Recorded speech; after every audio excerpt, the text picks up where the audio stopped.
Juntos na Seara com o pastor Alcione Tadeu.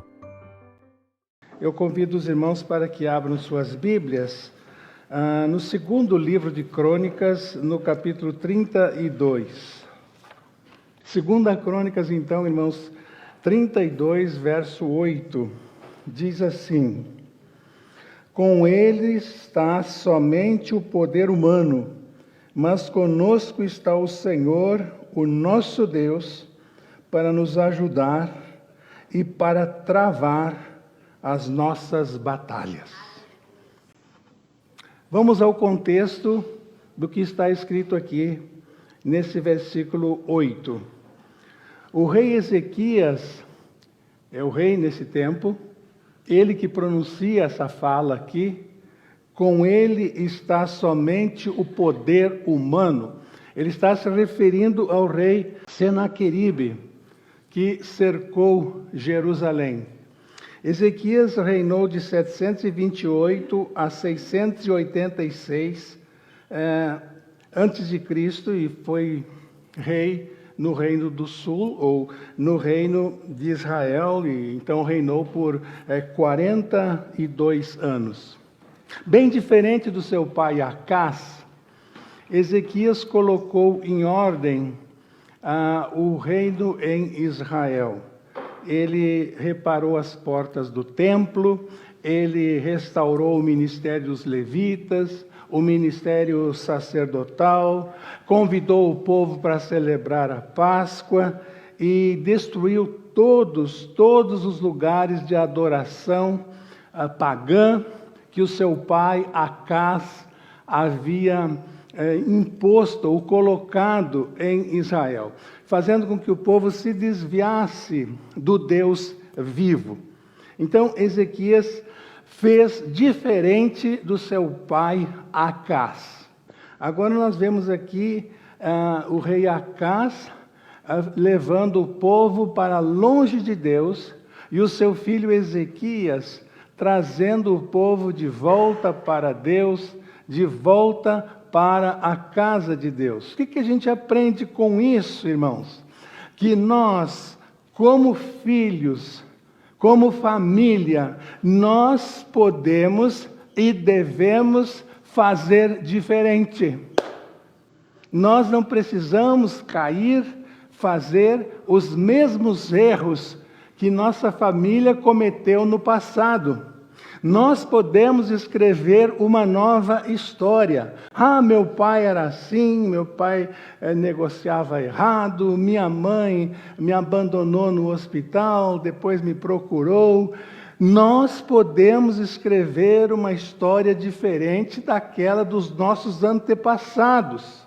Com a ajuda de Deus, a partir da nossa experiência com Jesus Cristo, podemos escrever uma história mais bonita com Deus do que os nossos antepassados. Foi isso que aconteceu com Ezequias. Seu pai Acás foi um péssimo rei para Israel, mas ele reformou tudo. Ele escreveu uma história diferente. O rei Acás, pai de Ezequias, com medo de Senaqueribe, pagava um alto tributo para não ser atacado pelos assírios, que era o povo mais poderoso daquela época, que cobrava esse imposto alto. O reino de Israel já não conseguia mais pagar. E quando Ezequias assume o poder, ele diz: não, nós não vamos mais pagar esse imposto, nós não vamos mais pagar essas taxas altas a Senaqueribe. Nós vamos, povo meu, a partir de agora, nós vamos confiar que o Senhor vai cuidar de nós. E não precisamos do exército inimigo para cuidar de nós. Vamos confiar assim. Ele não vai mais fazer nenhum mal para nós. Nós vamos confiar totalmente no Senhor e vamos ter as bênçãos de Deus. E aí vem a pergunta, não é, irmãos? Em quem nós temos confiado? De que você tem medo? É tempo de colocarmos toda a nossa confiança em Deus.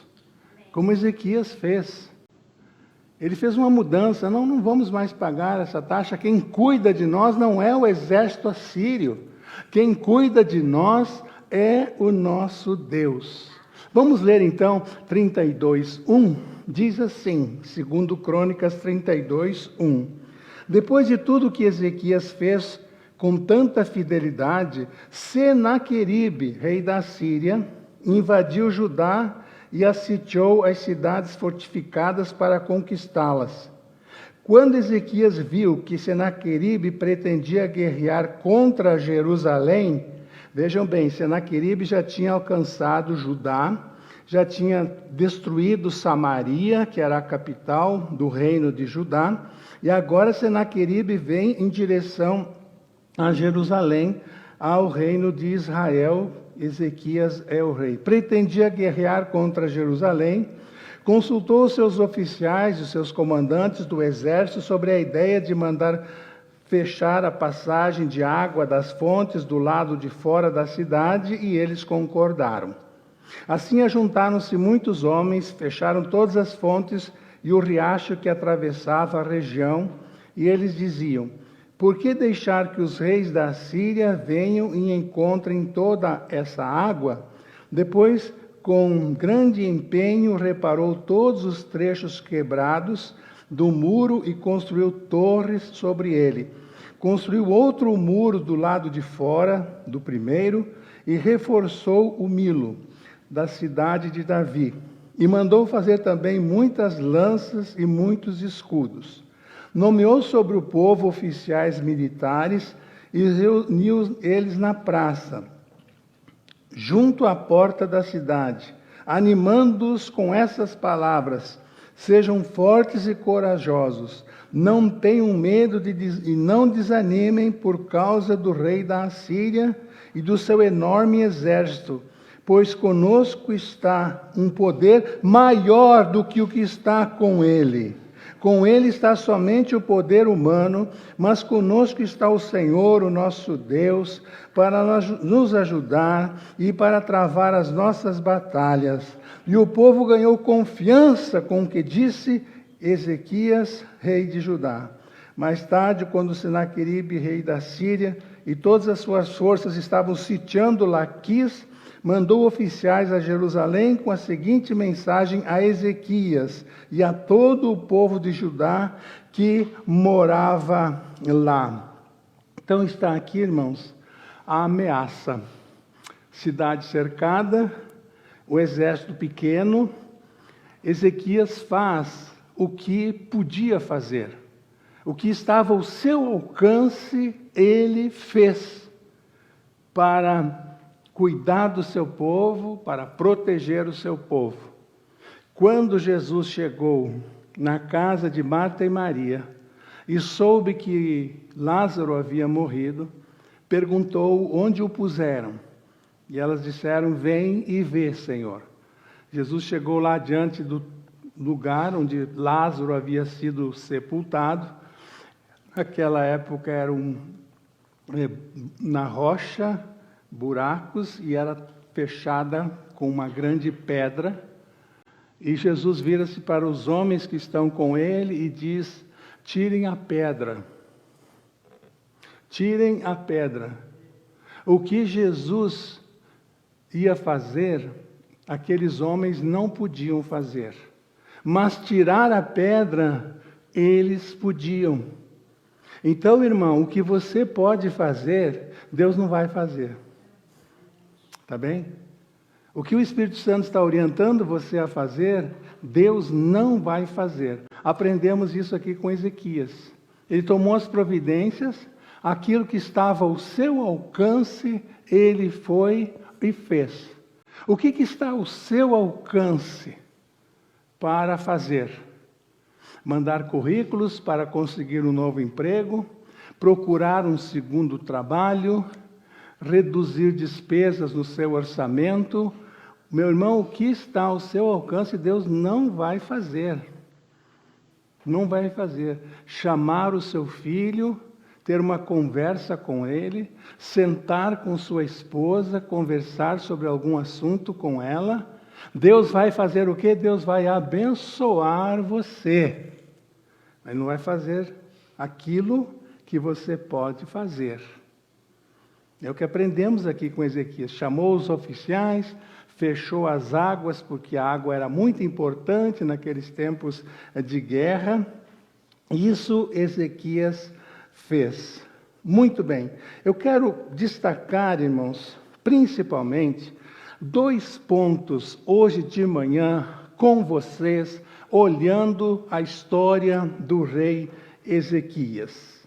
No verso 20, então, aqui de 2 Crônicas, capítulo 32, nós lemos que de tudo isso o rei Ezequias e o profeta Isaías, filho de Amós, clamaram em oração aos céus. Do verso 10 até o verso de número 15, nós temos a ameaça de Senaqueribe. O que ele ia fazer? Ele diz, olha, nós já destruímos todos os povos aí no passado, e agora chegou a vez de vocês. Destruímos inclusive Samaria, o outro reino, e agora é a vez de vocês. Quando Ezequias ouve isso, ele chama o profeta Isaías, que atuava, que profetizava naqueles dias, e o que ele faz, irmãos? Clamaram em oração aos céus. E o Senhor enviou um anjo, meus irmãos, leiam aí, só para você. Você acredita nisso, irmão? Um anjo matou todos os homens de combate, todos os líderes e oficiais no acampamento de quem, irmãos? Do rei assírio, de forma que este se retirou envergonhado para a sua terra, e certo dia, ao adentrar o templo do seu Deus, como é que está escrito esse Deus aí, irmãos? Com letra minúscula, era um qualquer Deus. Alguns dos seus filhos da própria família o mataram à espada. O que houve? Por que chegou a essa conclusão? Vou ler de novo. Assim, Ezequias e o profeta Isaías clamaram em oração aos céus. Só 2. Só 2. O texto não diz que Ezequias convocou o povo todo, a multidão toda, para uma reunião de oração e de clamor a Deus. Só 2 homens oram e Deus vem para defender, para ajudar, a partir do que, irmãos? Da oração. Aqui nós temos então o resultado da oração. Isaías 19, capítulo 19 de Isaías, também conta essa mesma história. Diz Isaías 19 que eles se vestiram de saco. O que significa essa expressão na Bíblia? Se vestiram de saco. Significa, irmão, que a pessoa se abre a sua vida para uma mudança radical na vida dela. Isso que simbolizava, e eles se vestiam mesmo, pano de saco, colocavam cinzas na cabeça, abriam sua vida e queriam uma mudança radical. Queriam, assim, uma atuação sobrenatural na vida deles. E olha o que acontece. Não precisam pegar em uma espada. A solução vem do alto. Deus manda dos céus um anjo que liquida o exército mais poderoso daquela época, que era o exército assírio. Irmão, quando você ora, você abre a sua vida, abre as portas do seu coração para Deus. Você convida Deus para participar daquele momento difícil da sua vida. Ezequias entendeu, irmãos, que Satanás, ou que o inimigo, podia cercá-lo pelos lados. podia cercá-lo pela frente, podia cercá-lo pelas costas, como o Senaqueribe estava fazendo. Mas Senaqueribe não podia cercar o rei Ezequias por cima, pelo alto. Eles podiam clamar a Deus, e Deus vir, mandar uma solução dos altos céus para aquela situação. Então nós vemos aqui Ezequias numa situação difícil politicamente. O inimigo está às portas. Senaqueribe quer destruir. Muitos queridos nossos estão enfrentando uma situação política nesse momento difícil. A quem você está buscando? De quem você está dependendo? A história de Ezequias, irmãos, nos inspira a colocarmos em prática, buscarmos o Deus de promessa, o Deus que nós pregamos, o Deus que nós cremos. Ou esse Deus funciona, eu tenho uma experiência com Ele, ou não tenho. Ou Ele não é esse Deus de que a Bíblia fala.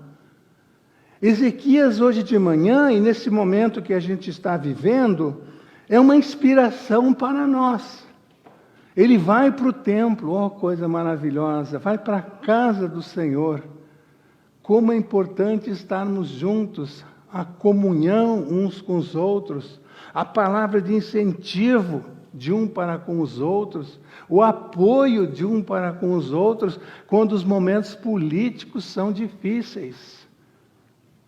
Quando os cristãos em Roma eram jogados aos leões, e os romanos, Nero e outros imperadores malucos, achavam que com isso a igreja iria ser destruída. Todos os crentes seriam destruídos. Olha o resultado. A igreja crescia mais e mais. Crescia mais. Mais pessoas se convertiam. Então, esse é um momento para a igreja de Jesus Cristo experimentar esse Deus de Ezequias. Termos experiências com Deus diante de uma situação política. E Isaías diz, 43, Isaías que viveu nessa época de Ezequias, diz assim, Deus falando através do profeta, que o profeta ele não falava dele mesmo, ele recebia a mensagem do Senhor e o profeta lhe transmitia para os outros. Em Isaías 43, Deus diz, desde os dias mais antigos eu o sou. Não há ninguém que possa livrar alguém da minha mão. Agindo eu, quem me impedirá? Quem pode me impedir? Senaqueribe achava-se Deus. Nenhuma nação pôde com o nosso exército. Vencemos todos os que nos enfrentaram. Apresenta-se como um Deus. Então Deus vem e diz, agindo eu, deixe-me eu agir, e vocês irão ver quem é o Deus verdadeiro. Então acontece o que nós acabamos de ver aqui, irmãos. Um anjo de Deus desce dos céus, mandado por Deus, e resolve a situação. Você sabe como Deus vai resolver a sua situação, esse momento que você está vivendo? Quantas maneiras, quantas opções já vieram na sua mente? Eu vou fazer assim, meu advogado vai fazer assim, aquele dinheiro que eu tenho vai servir para isso, no Brasil eu tenho isso. Quantas opções você já imaginou para sair dessa situação que você está?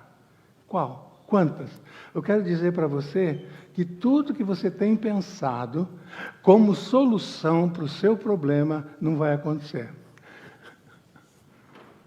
Não vai acontecer. Deus vai agir de um modo dele. Já tiveram essa experiência? Você pensa 1000 escapes. Você pensa mil coisas, eu vou fazer isso, vou consultar o doutor não sei quem, vou consultar um especialista. Deus não faz nada daquilo que a gente está pensando. Já passaram por essa experiência? Então eu quero dizer para você, meu irmão, não sei, pode ser que você não esteja enfrentando essa questão política do momento aqui nos Estados Unidos, seja uma outra situação. Na sua casa, com os filhos, com os seus negócios, não perca seu tempo querendo ajudar Deus. O dia que Abraão resolveu ajudar Deus, ele se deu muito mal. Ele e Sara. Olha, o erro de Sara e Abraão foi tão grande, quando ele quis ajudar Deus, que a situação se perpetua até hoje, com os judeus descendentes de Isaac, brigando com os árabes, filhos de Ismael, da egípcia. Que povo que não consegue conviver. Onde é que foi o erro? Lá atrás. Abraão é pai dos judeus e pai dos árabes. De mães diferentes, né? Sara e Agar. Interessante isso, né? A importância das decisões que a gente toma, que atingem as nossas gerações, nossos filhos, nossos netos, nossos negócios, nossos pais. Importância das nossas decisões serem as decisões que Deus assina embaixo. Se Deus não assinou embaixo, irmão, rasga o papel, rasga os planos. Não vai funcionar. Não vai dar certo. Não vai funcionar. Então, Ezequias vai ao lugar certo. Chama o homem de Deus, vai para a casa de Deus, não sai da comunhão da igreja, não perde a comunhão da igreja. E na comunhão da igreja, nós nos inspiramos, nós queremos ver a atuação de Deus e vemos Deus atuando. E vemos Deus nos socorrendo, nos abençoando. Então, Ezequias está aqui numa situação política difícil. Muito difícil. Contra o rei Senaqueribe. Irmãos, agindo eu, Isaías 43, Deus dizendo para nós hoje, quem pode impedir? Ninguém pode impedir o agir de Deus. Guarda isso no seu coração. Agora, irmãos, nós vamos para o versículo 26, um pouco mais lá embaixo, né? 24, de 2 Crônicas, onde estamos, 32. Vamos um pouco mais embaixo. Naquele tempo, Ezequias aconteceu o quê, irmãos? Ficou doente e quase morreu. Doença grave.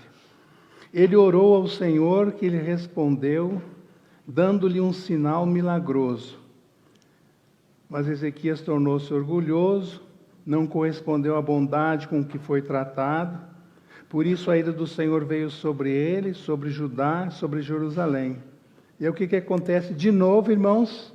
Então Ezequias, o que ele faz? Reconhecendo o seu orgulho, como também o povo de Jerusalém. Por isso a ira do Senhor não veio sobre eles durante o reinado de Ezequias. Agora ele tem um problema pessoal, problema particular, uma doença grave. Vamos ver 2 Reis, mencionando esse mesmo fato, que segundo o livro de Reis e o livro de Crônicas, contam as mesmas narrativas, os mesmos fatos históricos, né? O que diz 2 Reis, capítulo 20, a partir do verso 1 ao versículo 7, Segundo livro de Reis 20, naquele tempo, olha lá, narrando o mesmo fato de Crônicas, irmãos, Ezequias ficou doente e quase morreu. O profeta Isaías, filho de Amós, foi visitá-lo e lhe disse: assim diz o Senhor, ponha em ordem a sua casa, pois você vai morrer, não se recuperará. Que notícia, irmãos! Ezequias virou o rosto para a parede e orou ao Senhor: lembra-te, Senhor, como tenho te servido com fidelidade, com devoção sincera. Eu tenho feito o que tu aprovas. E Ezequias chorou amargamente. Antes de Isaías deixar o pátio intermediário do palácio, a palavra do Senhor veio a ele e disse: volte e diga a Ezequias, líder do meu povo, assim diz o Senhor, Deus de Davi, seu predecessor. A maravilha aqui, irmãos. Ouvi e vi, eu o curarei. Daqui a 3 dias você subirá ao templo, você vai para a igreja, curado. Você vai adorar, você vai ser curado. E eu vou acrescentar a você, Ezequias, 15 anos a mais. Quantos anos você tem? Acrescenta 15 anos a mais aí, tá bom? Para mim está ótimo. 15 anos a sua vida. E livrarei você e esta cidade das mãos do rei da Assíria. Defenderei esta cidade por causa de mim mesmo e do meu servo Davi. Então disse Isaías, o profeta: prepare um emplasto de figos. Eles o fizeram e aplicaram na úlcera de Ezequias, e ele se recuperou. Então essa é a questão hoje de manhã, irmãos. Uma situação política difícil, um problema. E agora, para piorar, Ezequias fica doente, gravemente doente, e vai morrer. Deus disse para Ezequias: arruma a tua casa, você vai morrer, não viverá. Ele foi para onde? Foi para o seu quarto, virou a cara para a parede e orou amargamente a Deus. Disse: Senhor, tenha misericórdia, tu me conheces, tu conheces o meu coração. O que é o choro, irmãos? Aliás, quando foi a última vez que você chorou na presença do Senhor? Quebrantado, precisando de uma solução de Deus. O que é o choro, irmãos? Choro é um modo de falar. Quando você não tem palavras para se expressar num momento feliz, a gente chora. Quando você não tem palavras para se manifestar, para dizer num momento triste, não tem palavras, o que você faz? A gente chora. É uma maneira de falar. Foi isso que aconteceu com Ezequias. E quando eu meditava nesse texto essa semana, eu estava com essa pergunta: quantos crentes choram, se vestem de saco, põem cinza na cabeça, dizendo: Senhor, eu quero, Senhor Deus, uma intervenção tua na minha vida, real, poderosa, transformadora. Volta e diz para ele que em 3 dias ele vai ficar curado e vai ir na igreja. Vai poder ir na igreja. Conhecem pessoas que quando o problema bate, a enfermidade chega, é diagnosticado câncer, procuram a igreja e pedem oração? Nunca pensam em Deus, nunca frequentaram uma igreja.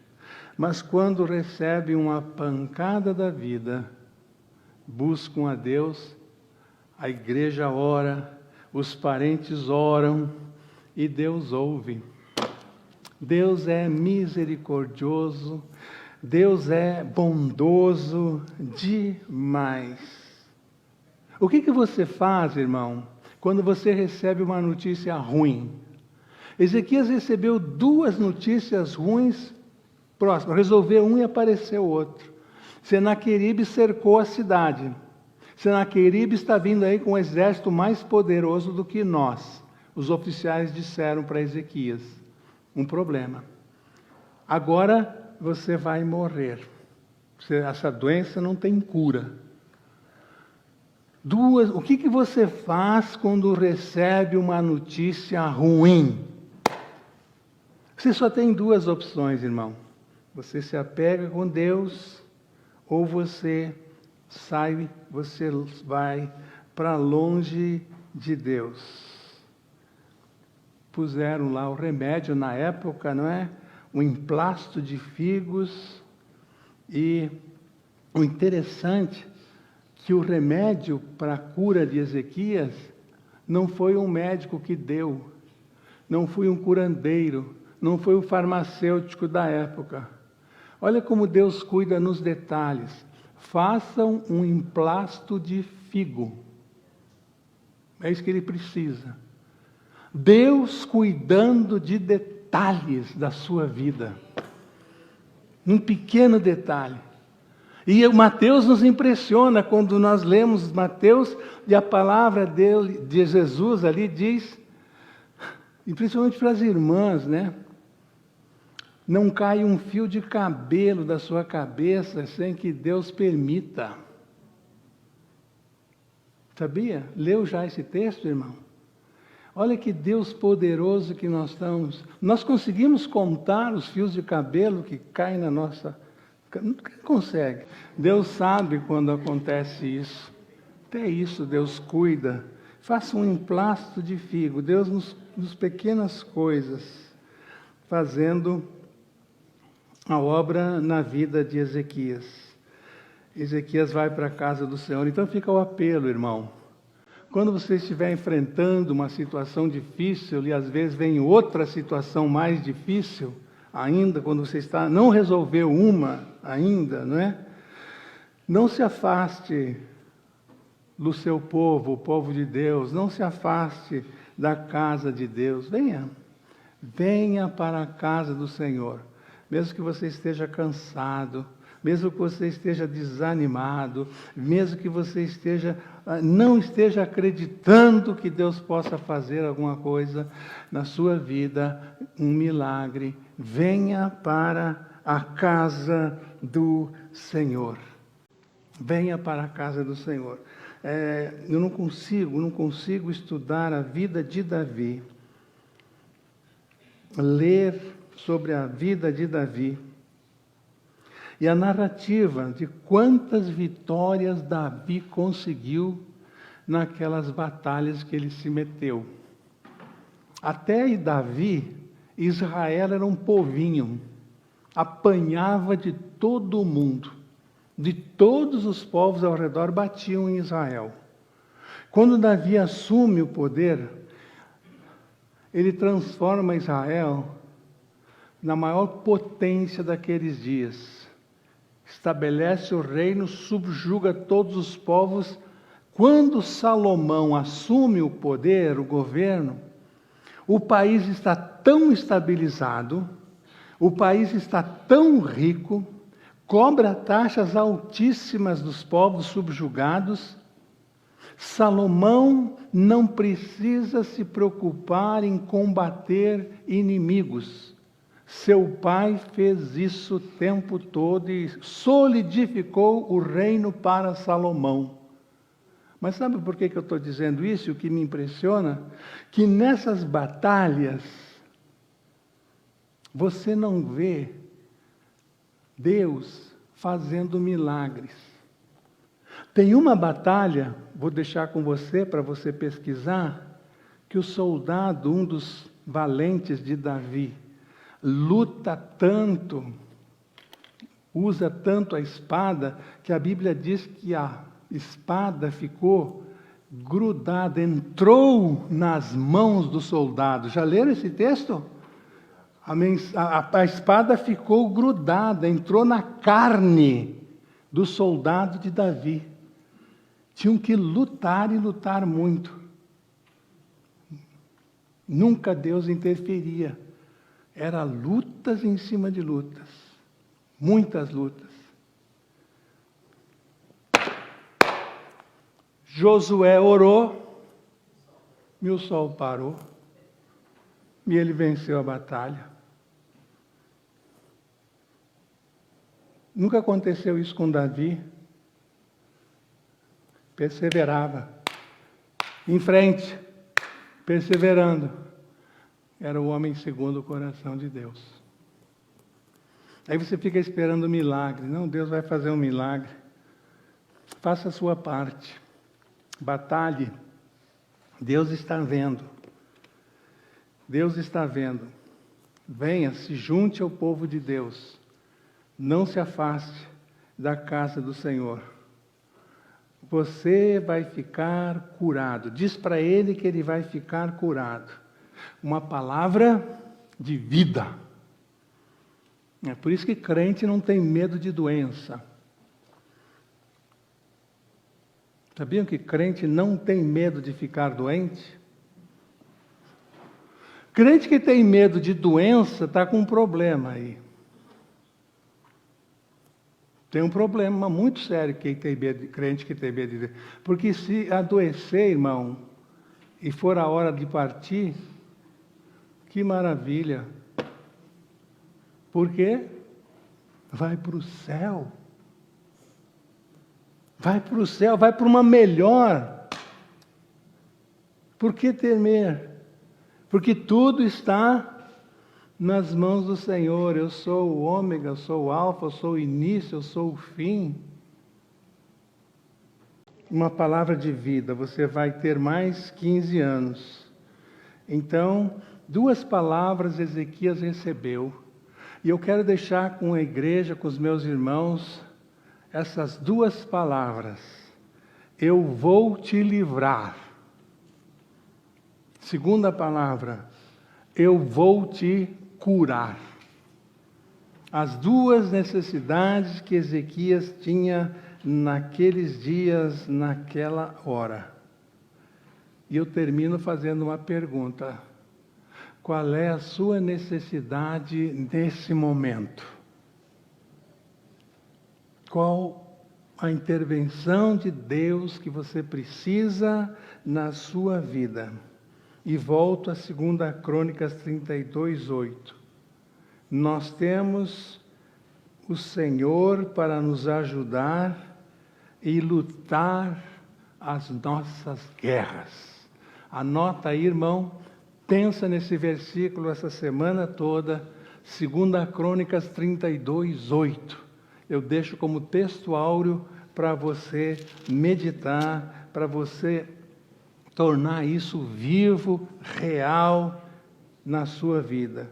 Com ele, com Senaqueribe, está somente o poder humano, mas conosco está o Senhor, o nosso Deus, para nos ajudar e para travar ou para lutar as nossas batalhas.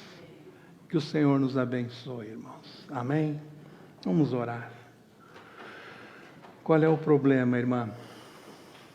Qual é a luta, irmão? Qual é a dificuldade? Quem sabe você esteja passando um momento de bonança. Está tudo certo, está tudo bem na sua vida. Mas com certeza, um parente seu, um amigo seu, está enfrentando muitas dificuldades. Ore por ele. Coloque a família dele no altar do Senhor. Um tempo de intercessão, seguindo o exemplo de Ezequias e de Isaías. Foram juntos para a casa do Senhor quando receberam aquelas notícias ruins.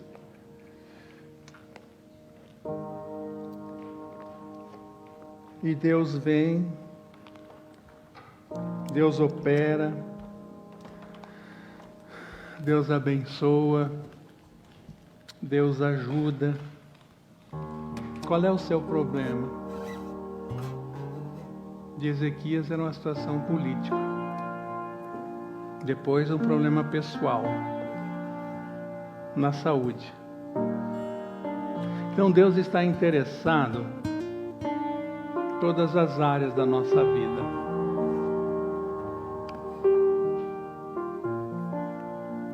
Todas as áreas. Quem sabe você precisa de cura nas suas emoções hoje. Medo. Diz a palavra que devemos lançar fora todo o medo. Quem sabe pânico. Quem sabe ansiedade. Não andeis preocupados, pois, com o dia de amanhã. Isso é um tremendo exercício de fé.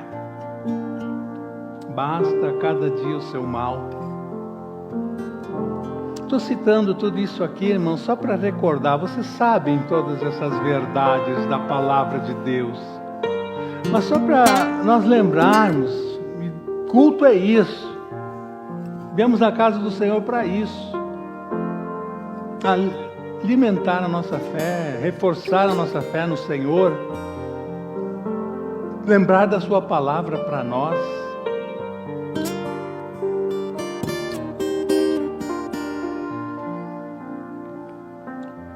Para lutar, para travar as nossas batalhas.